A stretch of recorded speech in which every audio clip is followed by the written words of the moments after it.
বাংলাদেশে স্ট্রোক কিন্তু খুব কমন একটা অসুখ এবং স্ট্রোক হলে সে পরিবারের সদস্যরাও কিন্তু বেশ বিপদের মধ্যে পড়ে।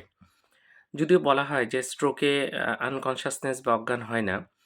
কিন্তু অনেক সময় যদি হেমোরেজিক স্ট্রোক হয়, তখন কিন্তু আমরা দেখি যে রোগী অজ্ঞান হয়ে গেছে এবং নাকে নল দিতে হয়, সেটা দিয়ে ২ ঘন্টা পর, পর খাবার দিতে হয়। অর্থাৎ সবার জন্যই খুব কষ্টকর একটা বিষয় হয়ে দাঁড়ায়।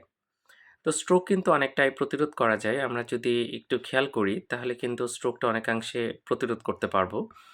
কারো যদি ডায়াবেটিস এবং উচ্চ রক্তচাপ থাকে তার অবশ্যই কন্ট্রোলে রাখতে হবে। এই ২ টা কিন্তু অন্যতম প্রধান কারণ স্ট্রোকের।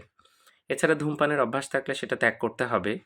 আ রক্তে যদি চর্বি বেশি থাকে, আমরা লিপিড প্রোফাইল বলে একটা টেস্ট আছে সেটা করলে বুঝতে পারি।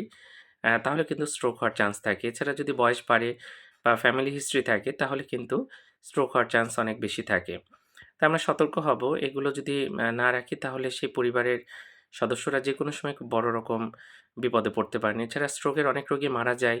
অনেকে কিন্তু একেবারে পঙ্গু হয়ে যায়। আবার যারা বেঁচে থাকে তাদেরও বিভিন্ন জটিলতা হয় এবং আবার স্ট্রোক করার কিন্তু চান্স থাকে। সুতরাং আমাদেরকে এবার সবারই সতর্ক হতে হবে। ধন্যবাদ সবাইকে।